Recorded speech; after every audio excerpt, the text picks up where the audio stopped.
Bonsoir à tous, bienvenue. Retour à Abidjan ce mercredi du président Alassane Ouattara.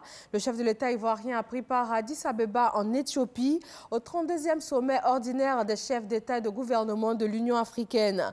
Puis en France, il a eu une rencontre avec le président Emmanuel Macron le 15 février dans le cadre du renforcement des relations bilatérales. Les premiers responsables de la société saoudienne Masco, spécialisée dans la construction d'autoroutes, ont été reçus ce mercredi par le Premier ministre ivoirien. Le groupe a à son actif des centaines de réalisations, notamment dans les secteurs de la construction d'infrastructures, des projets architecturaux, d'usines ou encore de stations d'épuration d'eau. Ces hommes d'affaires saoudiens sont en mission de prospection en Côte d'Ivoire. Élargissement et approfondissement du canal de Vridi, les travaux sont terminés.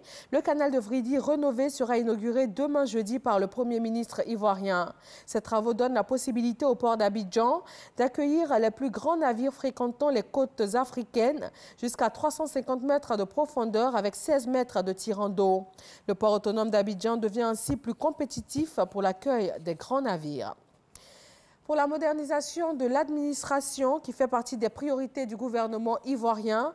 Depuis 2017, le ministère de la modernisation de l'administration et de l'innovation du service public en a la mission. Des consultations régionales ont été lancées hier mardi par le ministre d'État Ahmed Bakayoko, représentant le Premier ministre. Serge Koléa. Le ministre d'État, ministre de la Défense, Ahmed Bakayoko, la ministre Raymonda Goudou Kofi et plusieurs membres du gouvernement réunis pour le top départ des consultations régionales sur la modernisation de l'administration. Avant de lancer sa politique nationale, le ministère de la modernisation de l'administration et de l'innovation du service public initie une phase de concertation et de réflexion.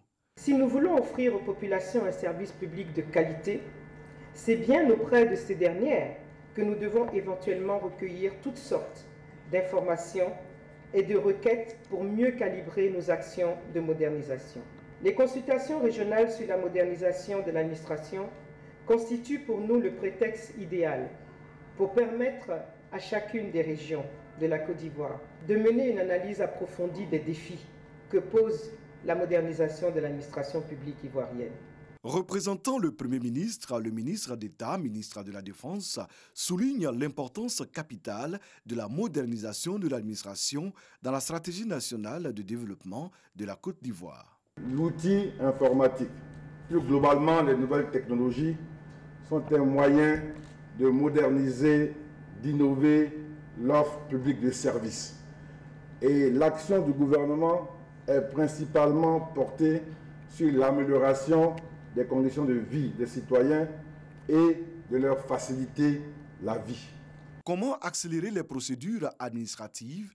Comment numériser et centraliser toutes les données pour faciliter l'accès des populations aux documents et pièces de l'État?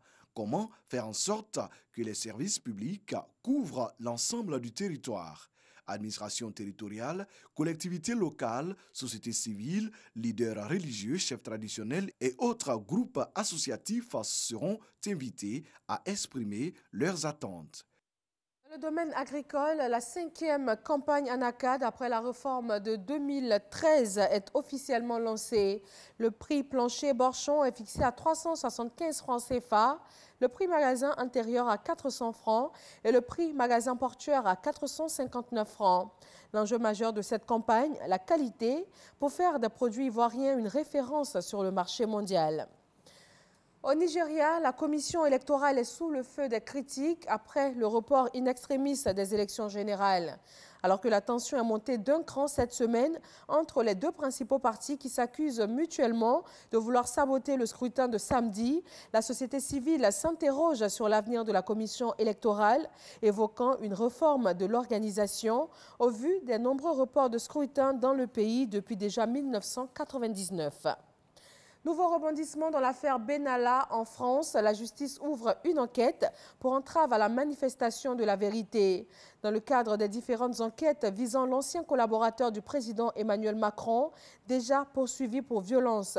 Cette enquête préliminaire ouverte le 15 février dernier vise à déterminer s'il y a pu avoir des dissimulations de preuves.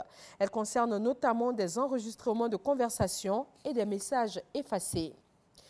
Des dizaines de civils et aussi des combattants du groupe État islamique se sont rendus dans l'Est syrien aux forces arabo-kurdes. Ces forces réclament la capitulation des derniers djihadistes retranchés dans quelques pâtés de maisons. Depuis début décembre, près de 40 000 personnes, principalement des familles de djihadistes, ont fui le secteur selon l'Observatoire syrien des droits de l'homme.